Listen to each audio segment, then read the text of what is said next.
గ్రామీణ ఉపాధి హామీ పథకం పైన స్వల్పకాలిక చర్చ జరుగుతూ ఉంది. అంటే ఇది గతించిపోయిన అయిపోయినటువంటి పథకం పైన మనం ఇక్కడ చర్చ చేసుకుంటున్నాం సార్. అయితే ఇప్పుడు సభలో అందరికి సర్క్యులేట్ చేసినారు సార్. దీంట్లో ఇది కొంచెం మీరు దీని మీద ప్రత్యేక దృష్టి పెట్టాలి సార్. ఇందులో కొన్ని పదాలు అసలు ఎవరికి అర్థమయ్యే పదాలు కూడా లేవు సార్. ఇలా ఏకీకృత, సమీకృత, ఏమో రకరకాల పదాలు ఉన్నాయి. ఇవి సభ్యులకు కూడా అర్థం కావు సార్. చదవడానికి ట్రాన్స్లేషన్ కష్టంగా ఉంటే మనకు అధికార యంత్రాంగం ఉంది కదా, వాళ్ళు చూసుకోవాలి కదా. ఇది అసలు ఇది ఏది మన గతంలో సాధారణమైనటువంటి భాషలో ఇది సమాజానికి అర్థం కావాల్సినది సార్. ఇది ఎలా అంటే ఇక్కడ వికసిత గ్రామ పంచాయతీ ప్రణాళికల ద్వారా చేపట్టవలసిన సమీకృత పనులతో పాటు ఇవన్నీ పదాలు పాపం మా అక్కనే కాదు సార్, ఆ ప్లేస్లో నేనున్నా తడబడతాయి అన్నీ. ఆ పరిస్థితి ఉంది. చదువుతాం, అక్షరాలు చదవకపోతే ఏం చేస్తాం కానీ. సో ఇంకా సులభంగా అర్థం కావాల్సినటువంటి అవసరం ఉంది సమాజానికి. ఇది ఈ కాపీ మొత్తం అర్థం కావాల్సినటువంటి అవసరం ఉంది. సరే, ఇక్కడ ఇవాళ మనం ఇక్కడ చర్చ పెట్టుకున్నాం సార్, స్వల్పకాలిక చర్చ. ఉపాధి హామీ పథకం అసలు దాని లక్ష్యం ఏంది, దాని ఉద్దేశం ఏంది, ఎందుకోసం ప్రవేశపెట్టినారు సార్? మన్మోహన్ సింగ్ గారు సార్ ప్రధానమంత్రిగా ఉన్నటువంటి సమయంలో ఇటువంటి గొప్ప చట్టాలు, గొప్ప ప్రజా ప్రయోజితమైనటువంటి ఎన్నో చేశారు సార్. అందులో రైట్ టు ఇన్ఫర్మేషన్ యాక్ట్ కావచ్చు, రైట్ టు ఎడ్యుకేషన్ యాక్ట్ కావచ్చు, ఇది ఈ ఉపాధి హామీ చట్టం ఏదైతే ఉందో సార్, ఫుడ్ సెక్యూరిటీ బిల్ ఏదైతే ఉందో సార్, ఇది 2005లో పెట్టినట్టున్నారు, 6 నుంచి అమలైనట్టుంది సార్. ఇది అప్పటి నుంచి ఇప్పటి వరకు సార్. ఒకప్పుడు ఎట్లా ఉండే అంటే సార్, గ్రామీణ ప్రాంత వాతావరణము వెలేస్తే నీకు పని నీకు పని ఏం చేసుకుంటావో చేసుకో అంటే పస్తులు పండాల్సిన రోజు నుంచి నువ్వు ఇయ్యకపోయినా సరే నేను కరువు పనికి పోయినా బతుకుతా అనేటువంటి ఒక మాట ప్రజల్లో వినిపించే సార్. కనీసం కరువు పని చేసుకొని బతుకుతాను, కరువు పని అంటారు సార్ ఇప్పటికి కూడా. ఇది మనం పెద్ద పేర్లున్నాయి కానీ ఊర్ల పండి ఇప్పుడు ఏడికి పోతున్నా అంటే కరువు పనికి పోతున్నా అంటారు. అలాంటి కరువు పనికి పోతే ఒక ధైర్యం సార్, ఏమీ లేని వాళ్ళకి నా కోసం ఒకటి ఉన్నది అనేటువంటి ఒక ధైర్యం అప్పుడున్నటువంటి యూపీఏ గవర్నమెంటు, అప్పుడున్నటువంటి ప్రధానమంత్రి మన్మోహన్ సింగ్ గారు ఆ ప్రభుత్వం తీసుకొచ్చినటువంటి గొప్ప చట్టం సార్. ఆ ప్రభుత్వం నిజంగా ఈ దేశంలో ఉన్నటువంటి పేదవాళ్ళ కడుపులోకి తొంగి చూసి చట్టాన్ని తెచ్చింది సార్. ఎస్ సార్, అంతవరకు కరెక్ట్, బాగుంది. ఆ తర్వాత యూపీఏ గవర్నమెంట్ అప్ టు 2014 వరకు, ఆ తర్వాత వచ్చినటువంటి నరేంద్ర మోడీ గారి ప్రభుత్వం, ఎన్డీఏ ప్రభుత్వం మొన్నటి వరకు ఏ ఇబ్బంది లేకుండా చట్టాన్ని యథాతథంగా కొనసాగించింది సార్. కొనసాగించినటువంటి సందర్భంలో ఏమీ ఇబ్బంది లేదు సార్. కానీ కొన్ని మార్పులు చేస్తూ వాళ్ళు రామ్జీ పేరు మీద కొన్ని తీసుకొని వచ్చినారు సార్. పేరు మార్చుకుంటే కూడా ఇబ్బంది లేకుండే సార్, ఎందుకంటే నరేంద్ర మోడీ గారు ఇప్పటికే ఎన్నో పేర్లు మార్చారు, ఎన్నో పథకాల పేర్లు మార్చారు. ఇందిరా ఆవాస్ యోజన పథకాన్ని తీసుకుపోయి ప్రధానమంత్రి ఆవాస్ యోజన పథకంగా మార్చిరు. రాజీవ్ గాంధీ గ్రామీణ విద్యుత్ కారణ యోజన తీసుకుపోయి దీన్ దయాళ్ ఉపాధ్యాయ ఆ పేర్లని ఇట్లా దాదాపు ఒక 28-30 పేర్లు మార్చారు సార్. ఈ పేరు మార్చినా కూడా 30 పేర్లు మార్చారు సార్ మొత్తం. ఈ పేర్లు మార్చినా కూడా మాకేం ఇబ్బంది లేకుండే సార్, మా వర్గాలకేం ఇబ్బంది లేకుండే. ఎందుకంటే పేరు ఏదున్నా సరే సార్, పథకం ద్వారా మా తలరాత మారాలనుకున్నాం కానీ పేర్లు మారిస్తున్నంత మాత్రాన మా తలరాత మారుతుందని కేంద్ర ప్రభుత్వం అనుకోవడము, తద్వారా మాకేదో ఇప్పుడు మహాత్మా గాంధీ గారి పేరు తీసేసి నరేంద్ర మోడీ గారి పేరు పెట్టుకున్నా మాకు వచ్చేది ఏం లేదు సార్ దీంట్లో. కానీ పథకంలో జరిగినటువంటి మార్పులు ప్రమాదకరంగా ఉన్నాయి. ఈ పథకంలో జరిగినటువంటి మార్పులు సార్, 60-40 రేషియో అనేది ఈ దేశంలో అన్ని రాష్ట్రాలకు కాదు సార్, మళ్ళా అన్ని రాష్ట్రాలకు కాదు, ఈశాన్య రాష్ట్రాలకు ఒక విధానం, యూనియన్ టెరిటరీస్ ఏవైతే ఉన్నాయో చండీగఢ్ కానీ లక్షద్వీప్ కానీ, ఆ తర్వాత ఇవన్నిటి కూడా ఈ కేంద్రపాలిత ప్రాంతాలు ఏవైతే 100% పెడతా ఉన్నది, అక్కడ 100%. ఇక ఈశాన్య ప్రాంతాల్లో ఉన్నటువంటి రాష్ట్రాలు ఏవైతే ఉన్నాయో సార్ అక్కడ 90-10 రేషియోలో పెడతా ఉంది. ఇక్కడికి వచ్చేసరికి ఏ ప్రాంతంలోనైతే ఎక్కువ మంది ఎస్సీ ఎస్టీ బీసీలు ఈ పథకం పైన ఆధారపడి బ్రతుకుతూ ఉన్నారో వాళ్ళ నోట్లో మట్టి కొట్టినట్టుగా, అసలు వీళ్ళతో మాకు సంబంధం లేదన్నట్టుగా, మీ 60% ఇస్తాం, మీ కర్మ అది. సార్ ఒకప్పుడు ఈ పథకంలో కూడా చాలా రకాల కొర్రీలు పెట్టారు సార్. మళ్ళీ దాంట్లో అనేకమైనటువంటి కొర్రీలు కనిపిస్తూ ఉన్నాయి. కేంద్ర రాష్ట్ర ప్రభుత్వాల భాగస్వామ్యం ఓకే సార్, ఉండాల్సిందే. మన ప్రభుత్వం కూడా అట్లాంటిదే. కేంద్రము ఆ తర్వాత రాష్ట్ర ప్రభుత్వాల బాధ్యత ఉంటుంది. ప్రజలను కూడా కేంద్ర ప్రభుత్వానికి రాష్ట్ర ప్రభుత్వానికి పన్నులు కడతా ఉన్నాం. మీరు ఎక్కడి నుంచి ఖర్చు పెడతారనేది మాకు కాదు, కానీ బాధ్యత నుంచి తప్పుకోవడం అని అంటే సార్, ఇప్పుడు ఉపాధి హామీ కూలీ పనులకు సంబంధించినటువంటి నిధుల షేరింగ్ ఏదైతే ఉందో దాని నుంచి నువ్వు 100% నుంచి 60కి తీసుకున్నావు అంటే బాధ్యత నుంచి తప్పుకుంటున్నట్టు కదా. కేంద్ర ప్రభుత్వం తన బాధ్యతను విస్మరిస్తూ ఉంది. ఈ దేశంలో ఉన్నటువంటి పేదల పట్ల ఎస్సీ ఎస్టీ బీసీ మైనారిటీ ఎవరైతే ఉన్నారో వాళ్ళు ఈ కరువు పని బయటోళ్ళ నెత్తి మీద ఇప్పుడు పిడుగుపడ్డట్టు అయిపోయింది సార్. వాస్తవానికి రాష్ట్రాల ఆర్థిక పరిస్థితే బాలేదు సార్. రాష్ట్రాల ఆర్థిక పరిస్థితి బాలేదు. ఇప్పుడు రాష్ట్రాలు మండికేయా మేము ఏమని కేంద్రం చెప్పడంతో అసలు ఈ కరువు పని ఉంటుందా ఉండదా ఇత్తడితో అయిపోయిందా సార్? దాని గురించి మాట్లాడే కంటే ముందు సార్, ఇక్కడ ఈ పథకంలో చాలా బాధాకరమైనటువంటి అంశం ఏంటంటే సార్, 2006 నుంచి 2014 వరకు అంటే యూపీఏ గవర్నమెంట్ హయాంలో అప్పుడున్నటువంటి ఇక్కడ కాంగ్రెస్ పార్టీ ప్రభుత్వం ఉండే ఆ హయాంలో పెట్టినటువంటి ఖర్చులు, మనం చేసినటువంటి అభివృద్ధి కార్యక్రమాలు ఇవన్నీ చూస్తూ ఉన్నాం సార్. 2006 నుంచి 14 వరకు, ఆ తర్వాత 2014 నుంచి 26 వరకు సార్. అంటే మనం ఖర్చు పెడుతుంది ఒకే విధానంలో కనిపిస్తూ ఉంది. ఖర్చు పెడుతుంది ఒకే విధానంలో ఖర్చు పెడతా ఉన్నాం అంటే కరువు పని లేకపోతే ఈ రాష్ట్రంలో ఈ దేశంలో ఎస్సీ ఎస్టీ బీసీలు బ్రతికే ఛాన్సే లేదని నివేదిక చెప్తా ఉంది. కరువు పని లేకపోతే బతికే ఛాన్సే లేదు, వేరే మార్గమే లేదు. మేము అదే 2006లో ఉన్న పేదరికంలోనే ఉన్నారు ఈ ప్రజలు అనేది ఈ నివేదిక చెప్తున్నటువంటి మాట సార్.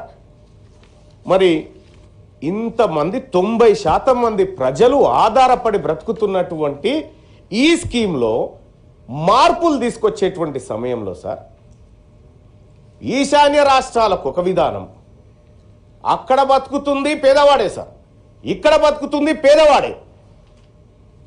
నీకు దాద్రా నగర్ హవేల్లో బతుకుతుంది ఆయనే, అండమాన్లో బతుకుతుంది కూడా అట్లాంటి పేదవాడే. ప్రాంతాన్ని బట్టి పేదరికం మారుతుందా సార్? ఎక్కడైనా ఎవరికైనా కడుపు ఒక్క తీరుగానే ఉంటుంది, ఆకలి ఒక్క తీరుగానే అవుతుంది సార్.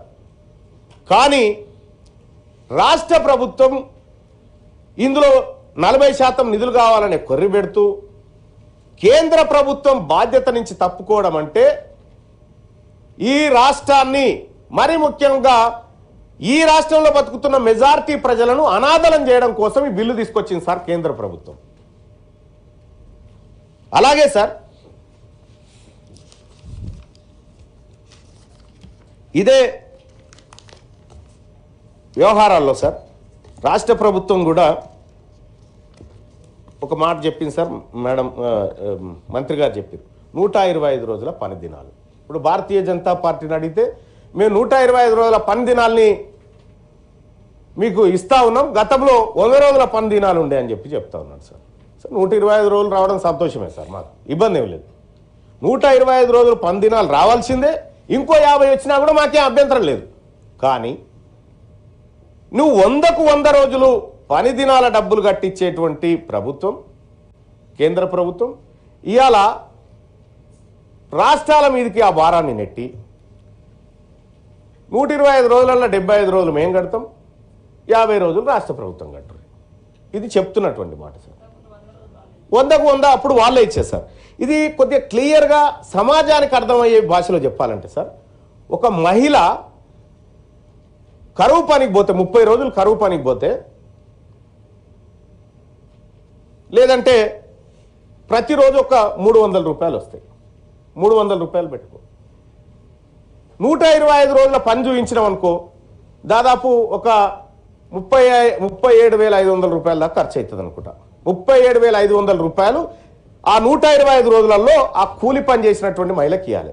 దాంట్లో గతంలో 30,000 రూపాయలు ఉండే, ఆ 30,000 రూపాయలను కేంద్రం ఇచ్చేది ఇప్పుడు 30,000 నుంచి దాదాపు 22,500కు తగ్గించుకుంది కేంద్రం.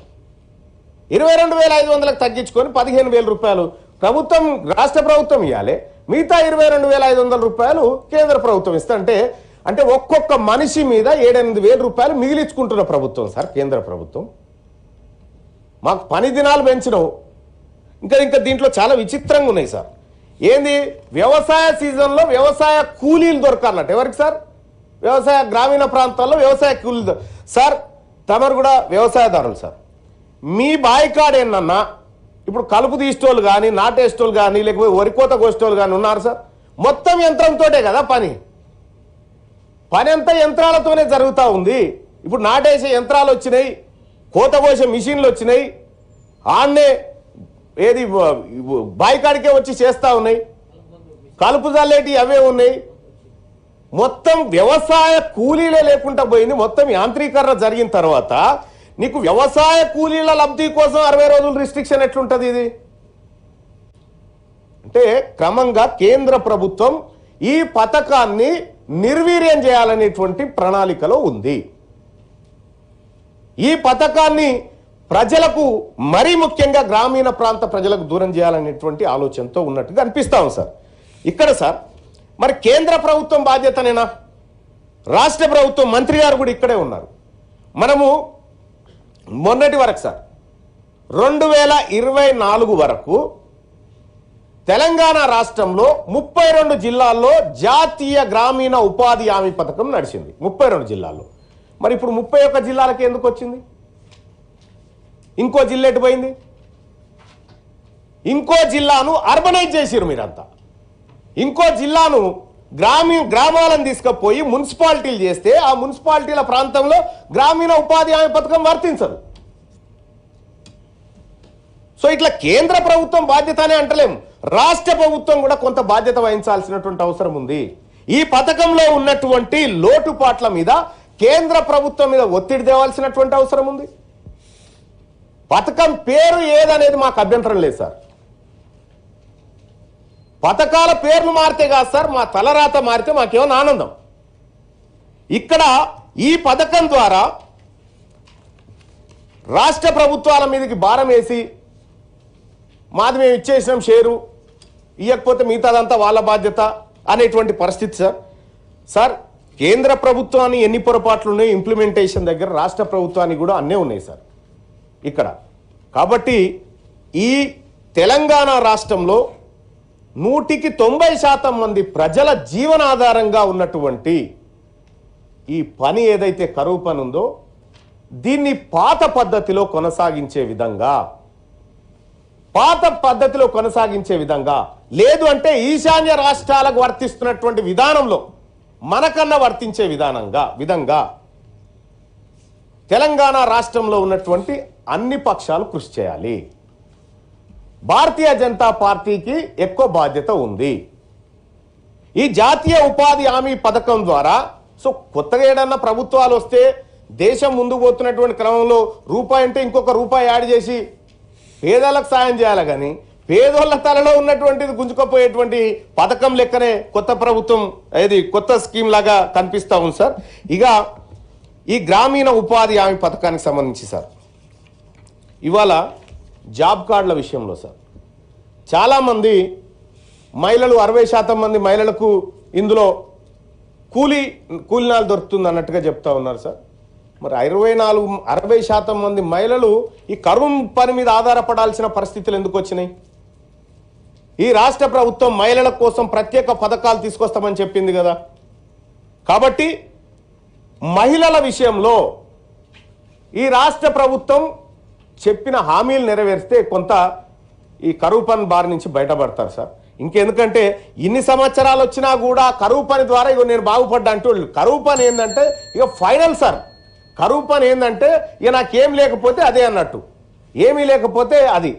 అందుకోసమే రాష్ట్ర ప్రభుత్వం కూడా కేంద్ర ప్రభుత్వం తన బాధ్యత నుంచి తప్పుకుంటున్నప్పుడు ఈ వర్గాలను కాపాడడానికి ఎస్సీ ఎస్టీ బీసీ వర్గాలను కాపాడడానికి మీరు కొత్త పథకం తీసుకొస్తారా ఇంకేం తీసుకొస్తారా? కానీ ఈ వర్గాలకు అన్యాయం జరిగితే ఈ వర్గాల పట్ల బాధ్యతారహితంగా ఉంటే ఇది మాకు ఇబ్బంది జరుగుతుంది, 90% మంది ప్రజలు ఎవరైతే దీనికోసం ఈ చట్టం ద్వారా జీవనోపాధి పొందుతా ఉన్నారో వాళ్ళని ఇటు రాష్ట్రం కానీ అటు కేంద్రం కానీ ఆగం చేయొద్దు, నడి చెరలో వదిలిపెట్టొద్దని చెప్పి చెప్తా ఉన్నాం సార్. కేంద్ర ప్రభుత్వం తీసుకొచ్చినటువంటి ఈ బిల్లు ఏదైతే ఉందో సార్, ఈ బిల్లును కొత్త చట్టం ఏదైతే ఉందో సార్ దాన్ని పూర్తిగా వ్యతిరేకిస్తూనే 2 విషయాలు చెప్తాను సార్. ఇక్కడ కేంద్ర ప్రభుత్వం తగ్గించుకుంటున్నటువంటి ఖర్చుల కంటే ముందు సార్ ఇది రైట్ సార్. గతంలో మేము పని కోరితే పని ఇవ్వాలి సార్. గతంలో మేము పని కావాలి, మాకు ఏ పని లేదంటే కరువు పని కావాలంటే ఇవో నాయన జాబ్ కార్డు ఇచ్చేయాలి, 100 రోజులు పని చూపించాల్సినటువంటి బాధ్యత ప్రభుత్వం. మేము కావాలి 266 పనులు గతంలో ఉండే సార్. ఇప్పుడు 4-5 రకాలకు దాన్ని కుదించారు. సరే దాంట్లో గ్రామీణ మౌలిక వసతులను పెట్టి దాంట్లో ఏమేమి వస్తాయో కూడా ఇంకా ఇందులో కనిపిస్తలేదు. సరే వచ్చినప్పుడు అది చూద్దాం. ఏ పనైనా చేయడానికి సిద్ధంగా ఉన్నాం సార్. ఎందుకంటే ఎర్రటి ఎండలో తట్ట మట్టి మోసుకుంటా చెర్ల పొంటి కట్టల పొంటి మేము జీవనాధారంతో బతుకుతున్నటువంటి వాళ్ళం సార్. ఏ పని చెప్పినా చేయడానికి సిద్ధంగా ఉన్నాం. కానీ ఇక్కడ అప్పుడేమో ఆ చట్టమేమో మాకు ఆకలి అవుతుంది అన్నప్పుడు అన్నం పెట్టింది, ఈ చట్టమేమో నేను ఇంకా వండలేదు నీకు ఆకలి అయితే నేనేం చేయాలన్నట్టు ఉంది సార్. అట్లా డబ్బు ఉంటే పని, లేకపోతే లేదు సార్. కేంద్ర ప్రభుత్వం వాళ్ళు డబ్బులు ఇచ్చినప్పుడు చేయాలి, లేకపోతే సార్ మాకు ఆకలైనప్పుడు తినాలా, లేదంటే మీరు పెట్టినప్పుడే మేము తినాలా? ఎక్కడ చట్టం సార్ ఇది? కేంద్ర ప్రభుత్వం తీసుకొచ్చిన చట్టం. సో ఈ చట్టం చాలా ప్రమాదకరమైనటువంటి చట్టం. ఈ చట్టం పైన ఖచ్చితంగా మా వర్గాల నుంచి పూర్తి వ్యతిరేకత మేము వ్యక్తపరుస్తా ఉన్నాం. ఇక అలాగే రాష్ట్ర ప్రభుత్వం కూడా కేంద్రం పైన ఒత్తిడి తేవాల్సిన అవసరం ఉంది. ఈ విషయంలో రాష్ట్ర ప్రభుత్వం ఒక స్పష్టమైనటువంటి విధానాన్ని ప్రకటించాలి. కేంద్రం మీద బాధ్యత ఉంది అని మనం తప్పించుకోవడానికి వీల్లేదు. ఒత్తిడి తీసుకురావాలి. రాష్ట్ర వాటాకు ప్రత్యేక బడ్జెట్ కేటాయించాలి. ఎందుకంటే వాళ్ళు చేస్తారన్న నమ్మకం కూడా లేదు. ఏనాడో మోసకారులే వాళ్ళని నమ్మే పరిస్థితులు లేము. అందుకోసమే ఇది మరి చెప్పుకుంటా ఉంటే మాది డబుల్ ఇంజన్ అనుకుంటున్నాం. కానీ డబుల్ ఇంజన్ కాదు సార్, ఇది వట్టిదే ఇంజన్ సర్కార్. కేంద్ర ప్రభుత్వం ట్రబుల్ ఇంజన్ సర్కార్ లెక్క మారిపోయింది సార్ మా వర్గాల పక్షాన. సో కాబట్టి మేము డిమాండ్ చేస్తుంది ఒకటే సార్, ఈ సభా సభ్యుడిగా ఎస్సీ ఎస్టీ బీసీ మైనార్టీ అందరు పేద వర్గాలకు సంబంధించినటువంటి మనిషిగా ఈ కూలీ వేతనంపై 100% కేంద్రం భరించాలి సార్ ఈ వేతనాలన్నింటినీ. దీన్ని మేము డిమాండ్ చేస్తా ఉన్నాం. అలాగే ఎస్సీ ఎస్టీ అధిక జనాభా ఉన్న రాష్ట్రాలకు 100% ఇవ్వాల్సిందే. రాష్ట్రాలు పనులు కట్ చేయకుండా ప్రత్యేక నిధులు, ఎందుకంటే కేంద్రం ఇస్తేనే ఇక్కడ పనులు, లేకపోతే లేదు. మళ్ళా దయచేసి రాష్ట్రాలు కూడా ఇవి కట్ చేయకుండా ఈ దాన్ని సజావుగా పాత విధానంలో కొనసాగించాలని కోరుకుంటా ఉన్నాం సార్. ఇక గ్రామ సభలకు పని నిర్ణయించే హక్కు పూర్తిగా ఇస్తేనే బాగుంటుంది అనేది మా ఉద్దేశం సార్. ఇక అయితే పేరు మార్పుతోటి ఇప్పుడు దాదాపుగా 30 పేర్లు మార్చినట్టున్నారు. ఈ 30కి 30 సార్. ఇందులో వచ్చిన పెద్ద తేడాలేమి లేవు, ప్రజల జీవితాలేం మారలేదు. రకరకాలుగా సార్ మొత్తం కిసాన్ క్రెడిట్ కార్డ్ అని చెప్పి పిఎం కిసాన్ ఇక రకరకాలుగా మార్చుకున్నారు సార్. ఇది కూడా మార్చుకోండి, నరేంద్ర మోడీ గారు పేరు పెట్టుకోండి సార్, మాకే అభ్యంతరం ఏం కాదు. మా పథకాన్ని పేర్ల మాటున సమాధి చేయాలని చూస్తే, మా ఆశలను మా జీవితాలను ఈ కొత్త స్కీమ్ల ద్వారా కొత్త యాక్ట్ల ద్వారా సమాజ్ చేయాలని చూస్తే ఈ సమాజం చూస్తూ ఊరుకోస్తారు. ఖచ్చితంగా రాష్ట్ర ప్రభుత్వం మీరు బలమైన ఒత్తిడి తీసుకురావాలి. అవసరమైతే అఖిల పక్షాన్ని ఢిల్లీకి తీసుకుపోయినా సరే ఈ పార్లమెంట్లో జరుగుతున్నటువంటి ఇప్పుడు సెషన్ జరుగుతూ ఉంది, అక్కడ ఈ అంశం పైన తెలంగాణ రాష్ట్ర శాసన మండలి చెప్పినటువంటి మాటలు ఈ తీర్మానాన్ని అక్కడ చెప్పాలి. మేము వ్యతిరేకిస్తున్నాం అనేటువంటి మాటను అక్కడ మీరు బలంగా వాదించమని. ఓకే, సెషన్ కూడా క్లోజ్ అయిందా? బిల్లు కూడా పాస్ అయిపోయిందా? అయిపోయా. కాబట్టి సార్ ఒకప్పుడు వ్యవసాయ చట్టాలను 3 చట్టాలను తీసుకొస్తే కూడా మళ్ళీ వాపస్ తీసుకున్న చరిత్ర ఉంది సార్. ఈ దేశంలో వ్యవసాయ చట్టాలను తీసుకొస్తే రోడ్డు మీదకి ప్రజలు ఎక్కితే చట్టాలను వాపస్ తీసుకున్నారు సార్. ఈ దేశంలో ఉన్నటువంటి 150 కోట్ల మంది ప్రజలలో దాదాపుగా 130 కోట్ల మంది ప్రజల స్కీమ్ సార్ ఇది. ఖచ్చితంగా ప్రజలందరూ దీన్ని వ్యతిరేకిస్తారు. ఇది వాపస్ తీసుకోవాల్సిందే అని చెప్పి డిమాండ్ చేస్తా ఉన్నాం sir. Thank you. Okay, AVN Reddy గారు.